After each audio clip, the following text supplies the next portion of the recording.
So thank you everybody for joining us for our first Art Talks and Tea event for 2019. We have plenty of tea for everybody, generously sponsored by PBS SoCal, so they're our sponsor for each of our Art Talks this summer. And today's topic will be on photography called Finding Perspective. And so take it away, Tom Lamb. Good afternoon. We're honored to be here. Thanks to Kirsten Whalen, who wrangled us into this thing, and Elizabeth, who has generously introduced us. My name is Tom Lamb. I'm on the board of directors of the Festival of the Arts, and unfortunately not exhibiting this year, but I wanted to introduce my fellow exhibitors. To the right of me, Rick Graves.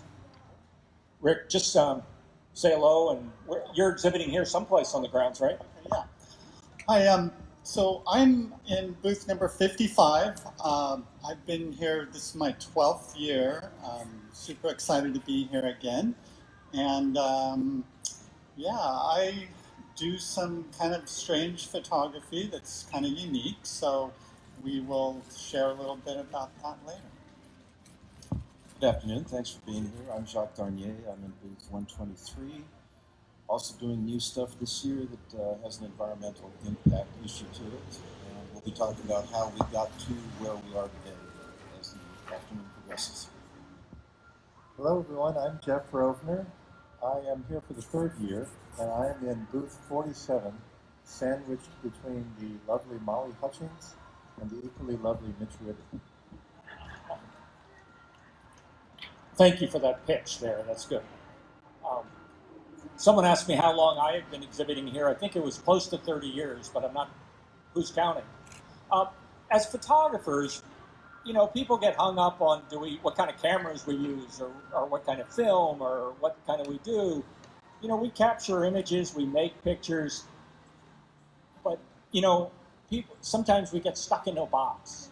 When I used to teach, my students would have all these pictures that were like all over the place. I mean, they were like, they go, well, how do I make an idea? How do I make a series? How do I make a group of pictures? I said, well, we're going to buy you 6 portfolio boxes, and every time you make one, you put them in one of those boxes. Pretty soon, you'll have a stack and you'll have a series. You'll have a thought about that. But we're looking at consummate professionals here who've done this for many years. So they've made their boxes, made their things. And what I wanted to do was talk about the other side. I mean, we know Rick's work by over there. We know Jacques' work by what we see. But I wanted to have you guys look behind the curtain, see what else we do that's maybe in parallel, maybe it's progressive, it gets someplace. So it's really, I think, as an image maker, we learn to see. And how do we see and how do we utilize those tools to really look and capture something on some sort of piece of film? We live in sort of this fleeting moment where everything's on Instagram and meant to be seen for 1.2 seconds and move on to the next. We end up with our images on some sort of flat surface, some sort of thing to be kind of looked at and really thought about and worked through. So what I'd like to do is we'll go through each of us and kind of talk about some of the things that led up to, you know, maybe where we are today or where we're headed. So I'll head all the way down to the end there. Mr. Rovner, our professional, what are you? You're a magician, I heard, right? I am a magician, but you'll notice I'm not exhibiting any magic at my booth.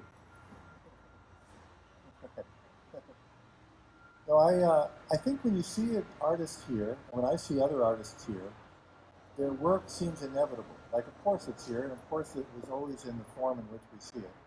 But my path, at least, was anything other than inevitable. So I have to go back about 6 years when I was having a birthday, and my family bought me a lesson from Bob Hansen, who many of you probably know. Bob had been an early mentor of mine, and my family asked him to come by the house, look at my pictures, and give me a critique. So Bob dutifully arrived. He looked at my pictures, and he said, I don't have anything technical to teach you, but I have some questions I want to ask you. Why are you doing this? What is making you make photographs? What story are you trying to tell? And why, thus far, are you telling these stories in single images rather than groups of images? So he left me with all these questions. I had no idea how to answer any of them, but I thought they were all very good questions. And I was ruminating about them when about a year later, the answer suddenly came, because my daughter was introduced to and accepted into an all-kids circus group, a group of aerialists and contortionists, stilt walkers, and thankfully for my daughter, hula hoop dancers. And because I had developed pretty good skills by that point, I became sort of the house photographer for the circus troupe. So suddenly I had backstage access to all of the rehearsals and the candid moments, as well as the performances. And about 3 years into that experience, I had amassed a lot of images. And it suddenly occurred to me that my daughter is going to graduate from this thing when she finishes high school, and she may never have an experience this cool ever again. And how do I make a memory of this that will last her whole life, that she can show to her kids one day and grandchildren? So I decided I would make a book.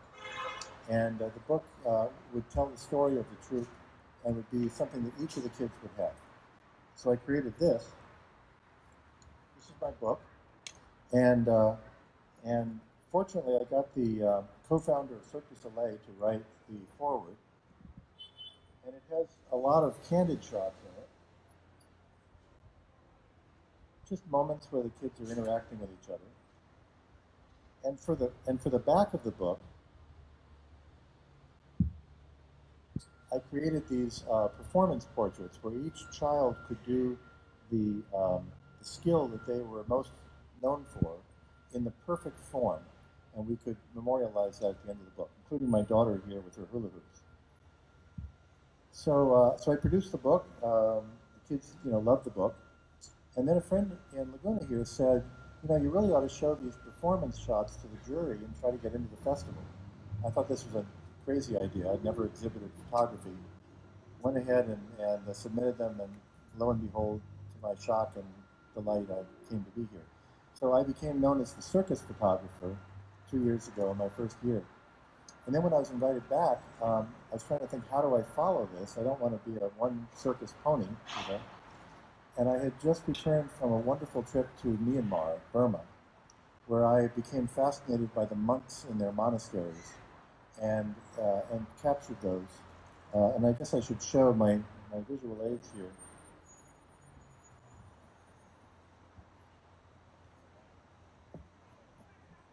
So these were the sorts of images I showed in my first year, the circus.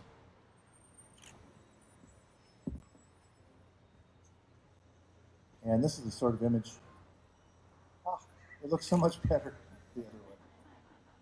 This is the sort of image I showed last year. And so if you can find a connection between those two things, please let me know what it is, because it's all, I feel like an artificial intelligence that doesn't have access to its programming. So this is my show last year.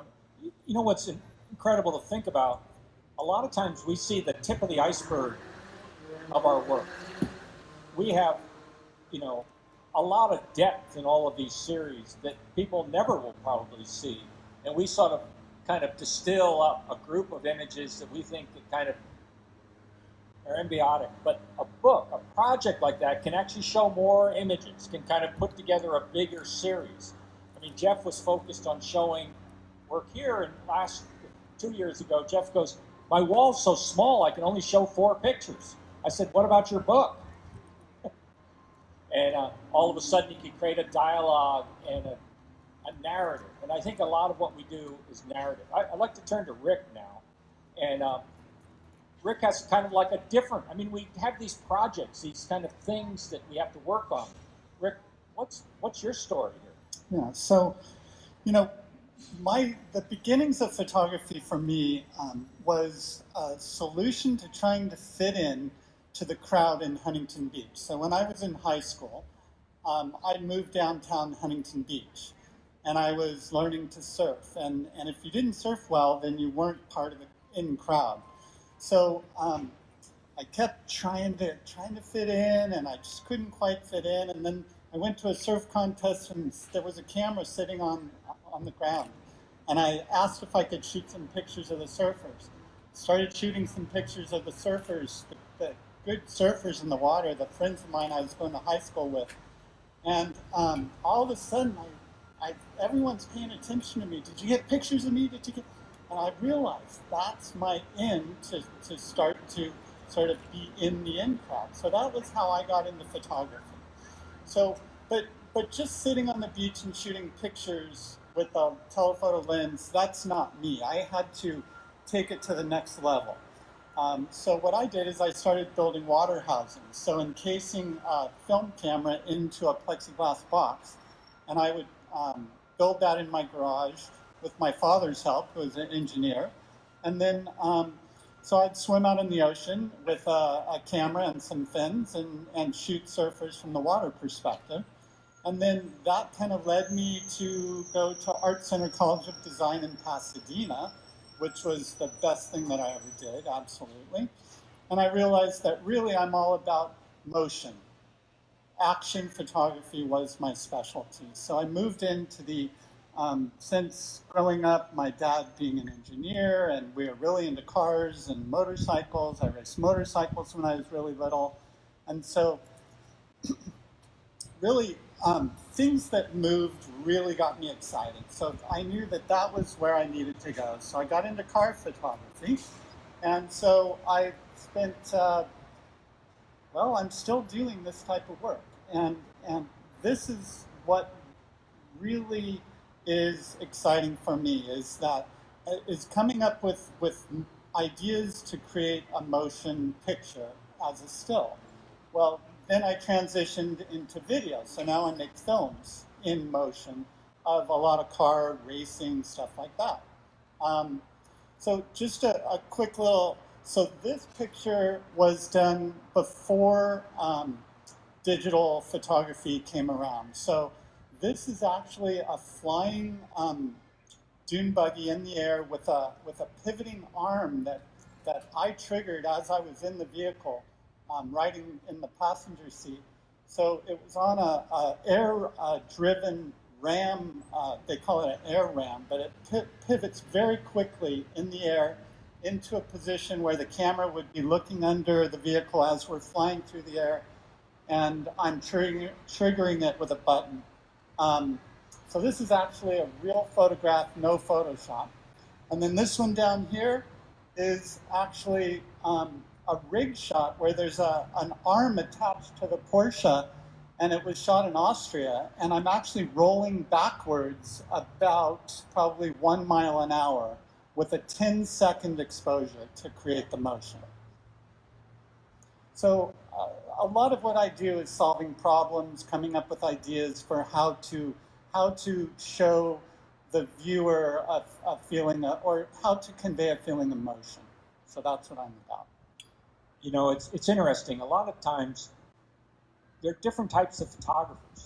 Some photographers just go out on a journey or something, make a bunch of pictures. Someone like Rick spends up all night for months, it seems like, trying to figure out a solution of how to make a photograph. There was a photographer here for many years, Rob Gage, who spent so much time setting up the image before the image was ever made at all. It's just different approaches to that. I mean, you think these are like happy accidents. No, this is not a happy accident. This took months to figure this out. And I don't know how many bandages he wore at the end of that day, but... Well, Rob Gage was my favorite teacher at Art Center when I was there. And I graduated from school and stayed in touch and actually started designing and building sets for Rob and doing special effects, problem solving, building unusual, really coming up with solutions to some of his photographs for his big clients. And that was kind of what kind of led into my career. But one of the things that I realize about my work is that I tend to, so some people can take really extraordinary pictures. For me, I don't usually take pictures, I make pictures. So I come up with an idea, it exists, both of these existed, this one existed for years before I ever actually came up with a plan to execute it. So that's great. Okay, a tall order following this groove here. Well, I am the happy accident. I came into photography in a very strange way. I put myself through school by being a garbage collector. My advanced degrees are in French literature. I taught university in French and French literature for years. I am a painting contractor. I was briefly married to a woman who told me one day that I should be a photographer. I was almost 50 years old, and the idea stuck. I had my first show about a month later, and it put me on a path that I am the most blessed person in the world. I have no training in photography or art school other than I'm very self-educated about art and photography and from there. So what does photography mean to me? Basically, for me, a bit like Rick, I don't take images, I try to make images. I come up with an idea, I think a lot, I read a lot. I try to come up with an idea that I want to explore, an idea that's of interest to me. So that's first and foremost. And the second aspect to the creative part is, if I've seen this picture before, if I'm looking in my camera and I've seen that image in my camera before, I put the camera down and walk away. I want to do something that's unique, that's different, that hasn't been done before. So those are the two things that motivate me. So each of the ideas that I have decided to work on and explore, usually I can explore them for 2 or 3 years, and almost all of them have been turned into books. So I'm going to go through a quick litany of some of these projects to try to show the progression of where my mind has been working at. The first series I did with a collaborator, Doug McCullough, we decided to do a project together. We had both admired each other's photography and said, so how can we do something together? And we came up with the initial idea. What's going to drive this is doing something that neither one of us has ever done before. So he always shot in black and white, so we go, okay, cool, we'll do something in color. I was deathly afraid of shooting people. So we go, okay, well, there we have it. We're going to do a project in color about people. So once that was settled, we decided, now what are we going to do? So we decided to take photographs of people at beaches. Now you say that's been done before. Well, sure it has. People take pictures of the pretty girls and all of that stuff. We wanted to take pictures of the average beachgoer, the people who go to beaches, young, old, babies, whatever, and let them set themselves up, do what they want to do, and we would take a picture. So we got some museums to sponsor us. We set a 10 by 10 foot tent, 2 strobe lights, and 1 camera. And we spent 3 years up and down the California coast taking pictures of people, not posing them and not doing anything. We got invited by a curator of a museum in Florida to do the same thing in Florida, which we did for another 2 years. The product was a book, a number of shows, and the work is in LACMA, Los Angeles Community Museum of Art, County Museum of Art, and in a bunch of other permanent collections.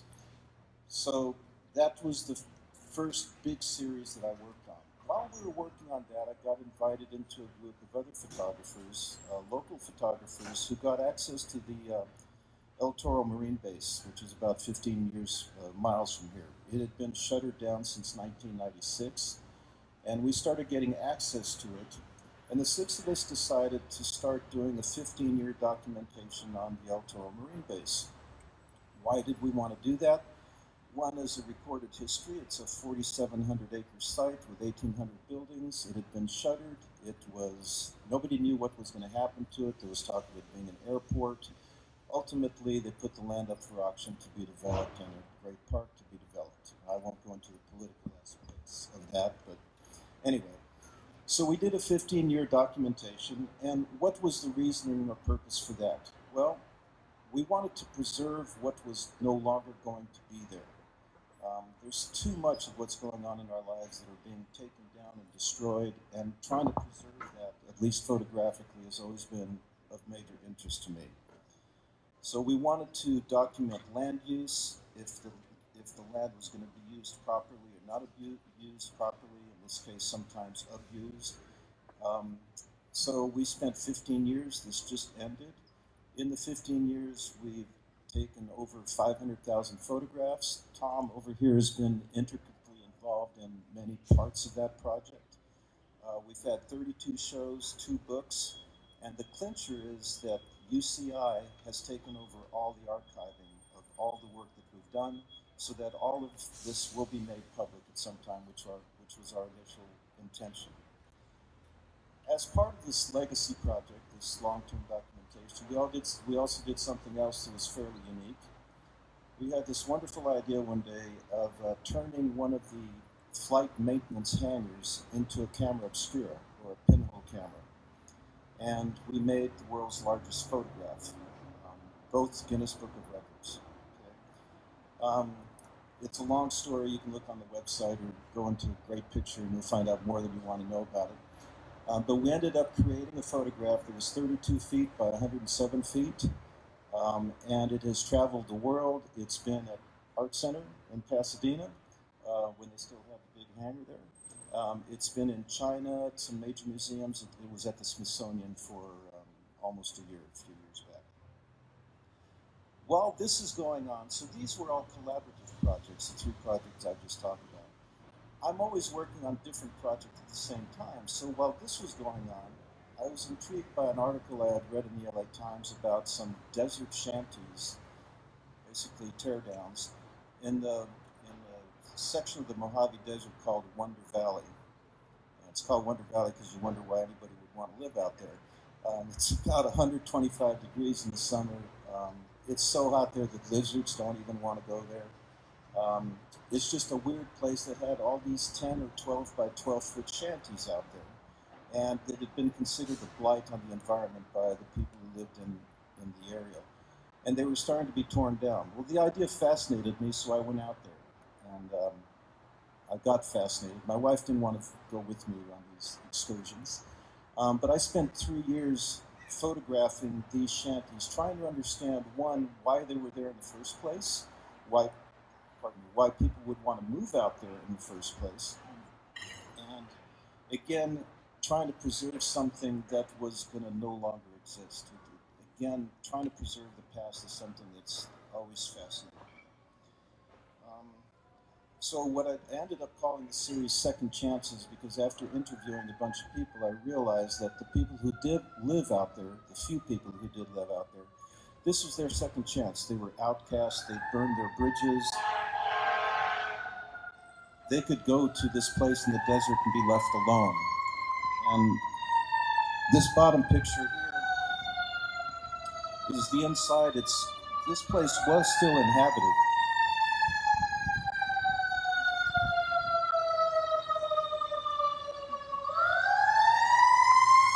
Sorry about that.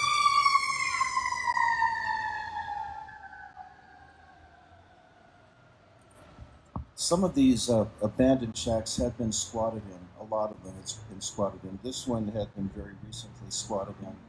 And so I spent just 3 years shooting out there. Quite a few meth labs out there. It's a strange and weird place to be. And this body of work also was produced in a book that came out a few years ago.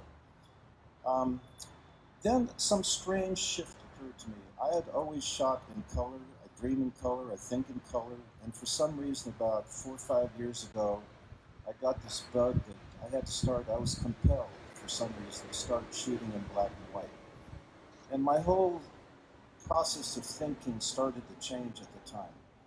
Whereas before, much of the work I had done was semi-documentary. Now I wanted to start exploring minimalism, abstraction. I've been fascinated by abstract expressionist painting. I started doing a lot of reading on it. And I wanted to try to start producing photography that was more minimalist, that was freed of chaos, freed of, I don't know, something that was possibly more intellectual rather than emotional. So, again, inspired by an article I read in the LA Times, the original Norms on La Cienega, the fast food place or diner, was being torn down. And I thought, well, I got to go look at this place. And instead of photographing the restaurant that was being torn down, I was drawn to the iconic sign that was sort of boogly architecture from the 50s, sort of Jensen's looking stuff. And it occurred to me that there were so many iconic buildings in Los Angeles that are being torn down and moved, raised, for terms of progress, I guess, for lack of a better term, that I decided that I was going to start trying to photograph these iconic buildings. The question is, how do you do it in a way that hasn't been done before? And I started delving into minimalism then. So I started doing these intimate pictures of iconic buildings, the Space Restaurant in LAX, for example, or Bob's Big Boy, the original Bob's Big Boy, and taking pictures of the signs and isolating them. By isolating, I mean eliminating everything in the picture except the sign itself, so you could focus on that, pay attention to that, without being distracted by any of the noise. This led me to, I'm almost finished. So, continuing with this idea of minimalism, I started photographing buildings, but this time isolating them into negative space, which is the work that I showed here 2 years ago. Long pictures of buildings with lots of repetition and reflections, and then completely surrounded in black. Again, so that you could focus on the element, the building itself, and not be distracted by anything else. And then finally, the work that I did last year, and this piece is an example, I call it the Deconstructive Odyssey. And this was my journey again, using architecture as a base, but again, eliminating and stripping all the unessential items out of the photograph. So this was a building, but the only things that were important to me was the strong sense of the T, the strong graphic sense in these windows. And it gave you a completely different interpretation of what the building was intentionally built.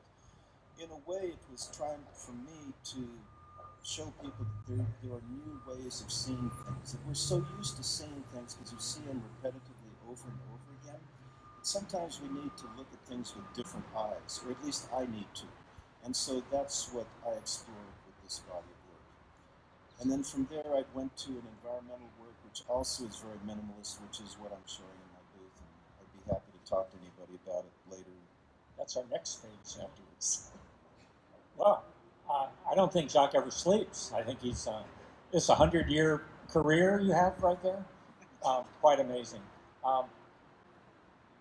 My story's similar in a sense. I grew up on the East Coast. Went to schools I went to graduate school in Rhode Island, school of design in photography, and previous to that, I went to the Hartford Art School in printmaking. So I really love the object, the print. One of the first, I do a lot of documentary photography all over the world. I've been doing it forever. In the 60s riots in New Jersey, I was photographing in Newark and driving the family's station wagon into these areas, and the police couldn't understand what the heck I was doing there, but it was really interesting kind of starting to record. I thought I'd join the wire services. Didn't quite do that, but I've always documented. So I create projects that are about something of interest, and particularly of environmental awareness, conservation awareness, the plight of indigenous people.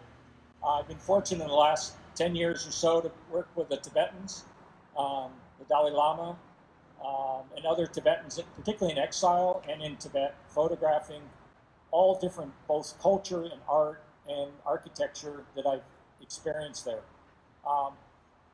It's my only criteria of photographing these sort of major sort of religious projects or ceremonies is that I'd be given total access.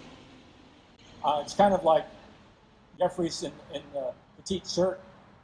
I'll photograph this, but I want to be able to photograph it without any restrictions. I want to be able to be in the front row, and I've been given that access in many places around the world, dropped into projects and able to do that. So like my compatriots here, I make photographs, I create images. We don't take things, we don't shoot them, we make them. So the Tibetans have been incredibly gracious people and incredibly gracious to sort of my work and access, be it in Eastern Tibet or the Central India, or this picture was actually in Canada when the Dalai Lama was addressing his people that had migrated to Canada, and was giving them a really harsh lesson about you cannot forget that you're Tibetans, cannot forget your religion, your language, your people. And it's the public speech that we all hear sometimes, but to hear him speak to this private audience, and I think I was the only non-Tibetan in this room, was pretty amazing. Other types of projects that I've entertained is, for instance, the documentation of Christo and Jean-Claude's work around the world. I started photographing the Umbrellas project, many of you know, up in Tejon Pass, with large format panorama cameras. I photographed for a week in New York City, the Gates project. This is the floating piers, walking on water in northern Italy. Last fall, I was in England photographing the London Mastaba, which was on the Queen's Park, right in Hyde Park. Next year, he's wrapping the Arc de Triomphe in Paris. Already have our bookings made for that. So it's like a groupie sometimes, you know.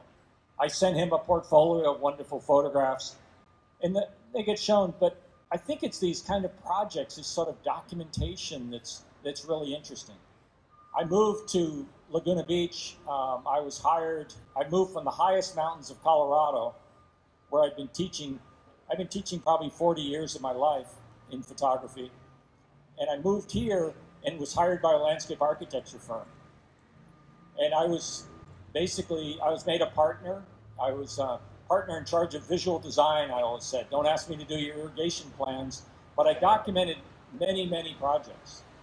And that's going to become important in the next segment of these questions, because I'll tell you why that started to influence my work and how I saw things. But what was important in that, on the East Coast and in Colorado, I was working with 8x10 view cameras and making the grand heroic landscapes of the West. I thought that's what photography was about. I worked with Aaron Siskin, and a wonderful black and white photographer, and very abstract expressionism was sort of core of his work. And he looked at my work and he goes, "Why are you doing this?" I said, "Because that's what photography is. It's about these big, heroic, grand landscapes of the American West." I was convinced. I was young and stupid, but I was convinced. He said, "Good, go for it." All the time I was dealing with all his master portfolios, spotting them, cleaning them, getting them set, working with them, and absorbing. Little did I know what I was absorbing at the time, but that was my mentor for a number of years while I was in graduate school. So I think it's important that we don't lose sight of where our influences come from. Every day we sort of are receptacles for knowledge that comes in. You read a New York Times article or something, we hear the art is always on the tentacles of that, and photography is way out there sometimes. And we're not making pictures to please necessarily other people. We're making pictures to really bring our soul together, to really find out who we are and what we're doing. So, but sometimes we make pictures that are way out there that I don't understand at all. And Jeff's got this thing called artificial intelligence and I thought you were a lawyer. There's a connection. Those of you who thought of me as a circus photographer or a monk photographer could be excused for being baffled by my current exhibit about artificial intelligence, but there really is a connection. And in a way, it's the most logical exhibit that I've had here so far. So 37 years ago, I got a law degree, and I practiced for about 14 years doing municipal bond financing, which is as boring as it sounds. And then after 14 years, I became fascinated by how to automate what I was doing, how to effectively do less of it through automation. And I've been doing that for the past 23 years. So I work for a big law firm, Melvin & Myers, where I'm in charge of all the technology. But my goal is to make lawyers more efficient and to automate what can be automated in the practice of law. And today, that automation includes a lot of tools based on artificial intelligence technology. And I found when I talked to people about it, they were fascinated by artificial intelligence. They either wanted to talk about the Terminator or Elon Musk or self-driving cars. But in all these conversations, I realized that they really didn't know what artificial intelligence was. So I got the idea of creating an exhibit at the festival that would impart a different understanding of the field, and also a little bit of some of the issues that arise with AI. And so I created an exhibit of images like this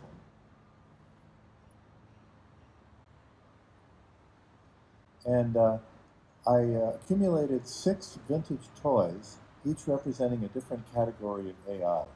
This little spaceship represents space exploration. And then I found actual AI code, computer code, for each category, code that's actually used in the world, to accompany the image. So while you can't read it from your seats, or even if you were pretty close to it, the writing that's sitting to the left of the spaceship is the actual code that NASA and Google created that enabled them to find a new planet about 2,000 light years from Earth recently. You may have read about this project. So each toy representing a category of AI is married to the actual AI, which is the code, right? So when we were kids, we thought of the spaceship and this flying saucer as our future. In fact, those little words on the left-hand side of the page are our future. And it's been very fun to do this. In effect, I'm using my photograph not as a beautiful thing to be admired in its own right, but as an instrument to convey a message. And I found that very interesting, to use photography conceptually. And it means that this year's exhibit requires more explanation than in the past, but it makes for very interesting conversations at my booth. Jeff, you might want to mention that you were invited to the UN in Geneva recently to show and explain this work. That's very kind. Thank you, Jacques. Through again, a series of coincidences, the United Nations became aware of my portfolio, and they were putting on an annual conference on using artificial intelligence for good in the world, where all of their member agencies, all the big AI companies in the world, governments were going to be convening together in Geneva to talk about this.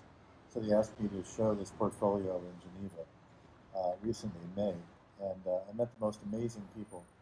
And for the only time this will ever happen, I actually saw someone take out their iPhone, turn on their flashlight, aim it at the code, and read the code line by line to see what it did. I don't think that's likely to happen here at the festival. Well, you know, it's interesting. My millennial son said, yeah, that's all fine and good, but what's that code say? So that's great that it's verified. Jacques, you tipped on where you're headed now, but we don't have a clue with what you're doing. So tell us about where this work came from. So again, never wanting to repeat myself and always trying to struggle to find something new that's of importance. After this work last year, I struggled again. And I have to say that, I'll speak for myself, but I would assume that a lot of artists do struggle as to how to express themselves and find a body of work that's worthy of being created. And with me, it's, as I said earlier, it's always trying to come up with an idea that's of importance to me that I want to explore. So I've been exploring minimalism and abstractions. That was part of the DNA. But I started looking at trees and getting intrigued by especially the crowns of trees and realizing that we're losing them at a rapid rate because of deforestation, climate change. I've been in the Amazon. I've seen the deforestation that's going on. But trees at the same time are a source of beauty, a source of calmness. And so I wanted to try to create a body of work that expressed all of those different facets: the calmness, the beauty, the emotional attachment, and the fact that if we don't start taking care of our trees, they're the lungs for us. We will lose ourselves as a species if we don't take care of them. So I created a body of work that deals only with the crowns of trees. They're a bit surreal. The trees are all silhouetted, and the colors are heightened to pull in an emotional attraction and hopefully bring in an important message to people. Thanks. Rick? So my work that I've exhibited for every year that I've been here is really came about from a challenge from a client. So I was in a meeting with a client. We were working on a car brochure to create various images for one of the car brochures you'd go into a dealership when you were interested in buying a car. And so in that meeting, he just sprung a question on me, kind of a challenge. He said, show me something new and different I've never seen before. And I said, okay, give me 10 minutes and I'll get back to you.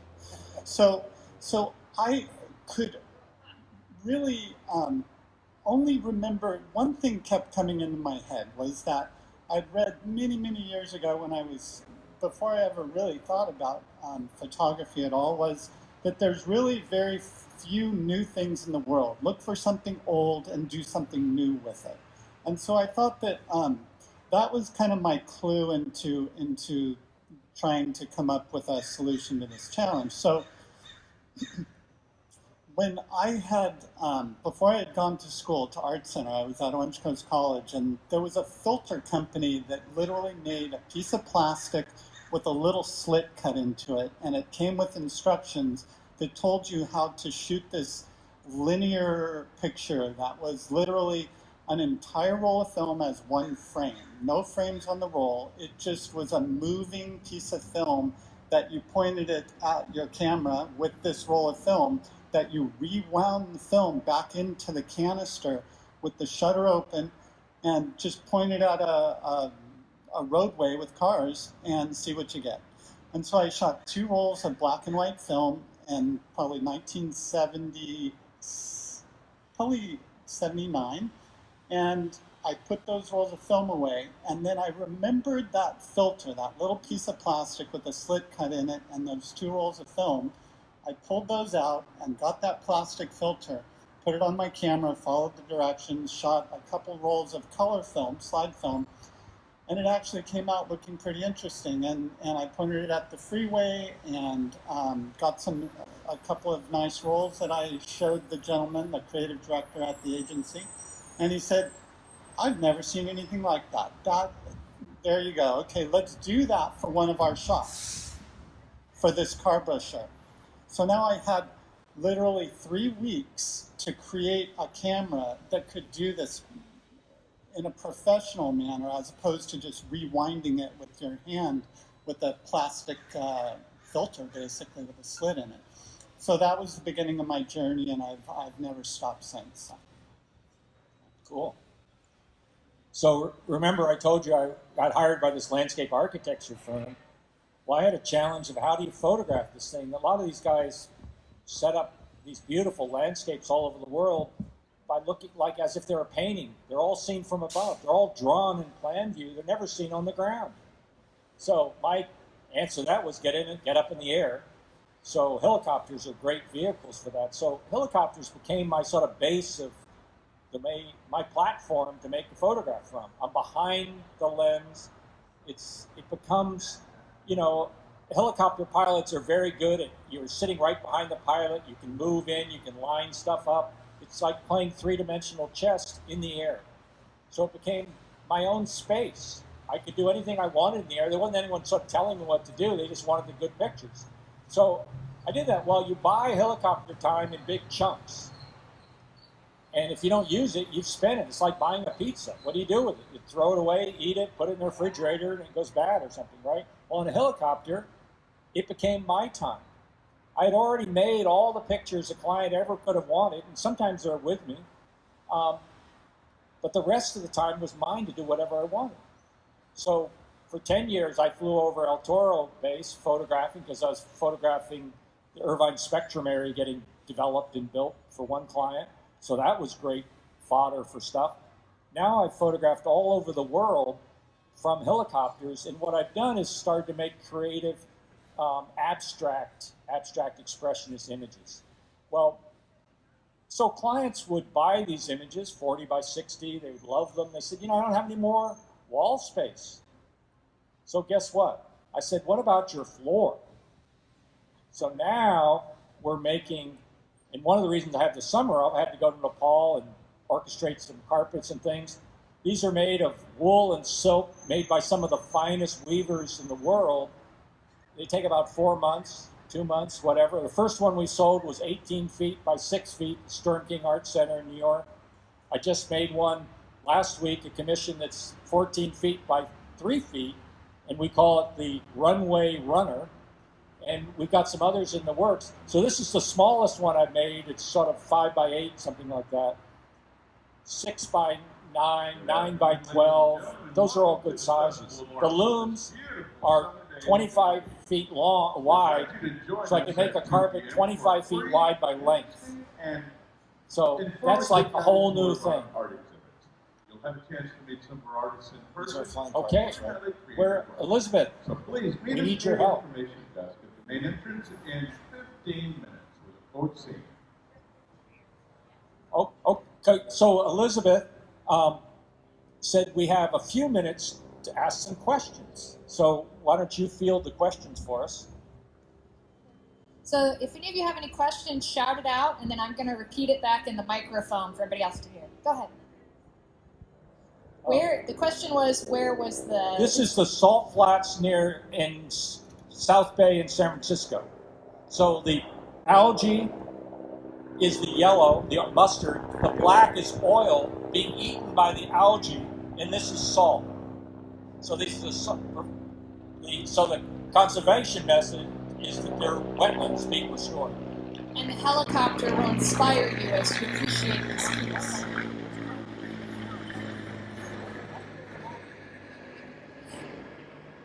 Any more questions? We got lots of time. Lots of experts here. Go ahead. So the question was it easy or difficult to get your work published in books? Do you want to start first? Well, in my case, it was very easy because I self-published. It was also easy because I had a captive audience of all of the kids and parents and grandparents who wanted a copy of the book.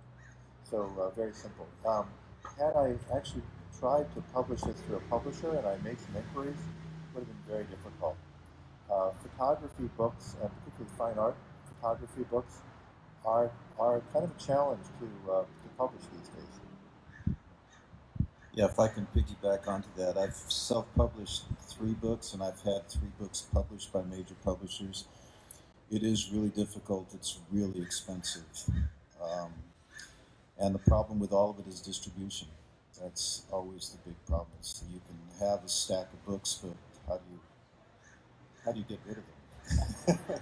You know, it's interesting. Right now I'm a co-publisher of Laguna Wilderness Press in Laguna Beach. Jerry Birchfield, Ron Chilcote started this. Unfortunately, our dear friend Jerry passed away, and I've now taken this realm. We're publishing 6 books right now.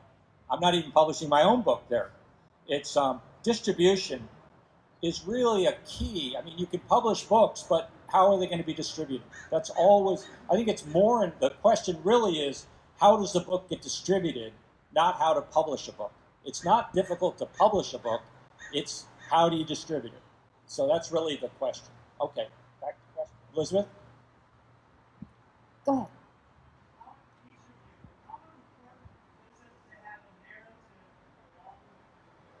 So the question is, how important is it to have a narrative that goes along with your work? So we'll just go down the line again. I find it personally important as a motivator, as my attempt to explain my life to myself, to figure out where this is all going. For all those reasons, a narrative is important. I'm not sure how important it is to the visitor.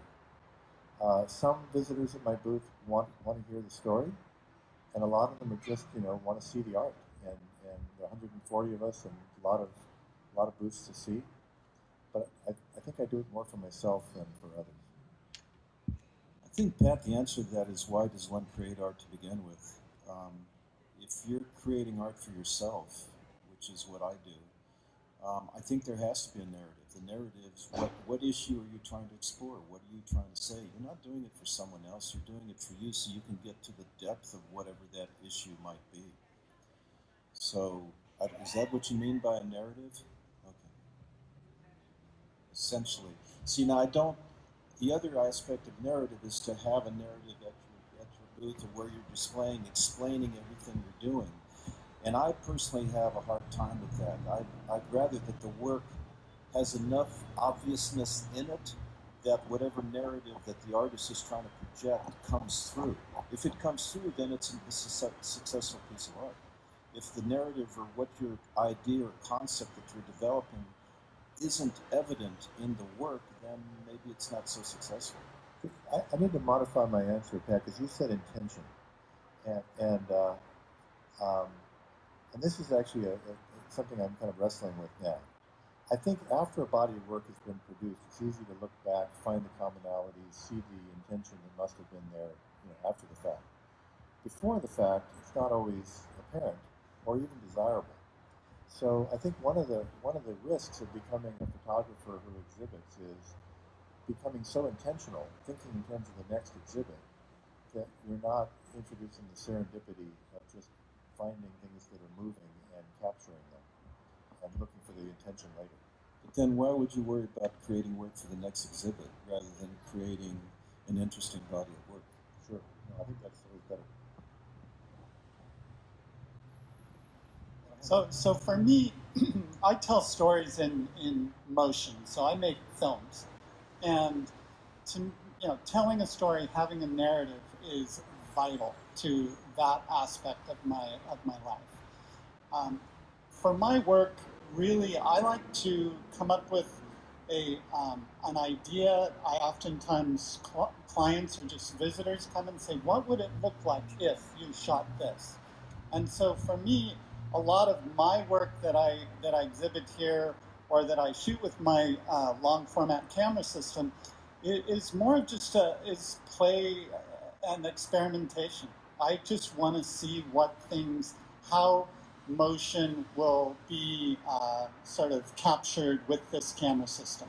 I do have ideas of telling linear story. So one of my earliest ideas of telling using a narrative in my linear photography would be, say, the evolution of the wheel in a man's life, which would be a super cool shot. It's starting with the caveman rolling the stone wheel and finishing with the red Corvette and the evolution from tricycle to bicycle to. So there's really some neat opportunities for me to use narrative in my work, but at this stage, I'm still just having fun exploring what things look like. Sort of to wrap up, because I think we're getting near the end of the world here. It's kind of like that movie by Butch Cassidy and the Sundance Kid when he said, "Can I move? Do I have to just stand here and shoot, or can I move?" I think narratives are what makes these pictures. It's like we started out saying there's this huge pile of photographs that we sometimes make of huge thoughts and years of work, and we distill it to a small piece. It becomes like Jeff's book. It becomes like Jacques' books. It becomes like our stories that tell the stories in pictures. We're visual people. I keep a lot of journals of writing of stuff. I always threaten to write all the backstories. I can wax on forever on them. But I think, Jacques, it is those pictures that are going to speak to you. I look to editors and curators and writers to let them try to distill what it is I'm writing, what it might mean to others. But to me, it has deep and inner and personal meanings that are very important. I wouldn't be making them without it. So I feel thrilled to be sitting here with my co-conspirators and Elizabeth for putting this on today, and we look forward to the next talk. What is that? So next week's talk will be, what are you looking at? So it'll be a talk with festival docents. So it will also be, how do you look at art? Like symbolism or knowing the influences that other artists have had on an artist practicing today. Ladies and gentlemen, and we invite you to join us at 2 p.m. for So anyway, thank you very much, and that will be next week, Wednesday, 1 to 2, and thank you again, PBS SoCal, for sponsoring this wonderful event. And learn how they create. Thank you, guys.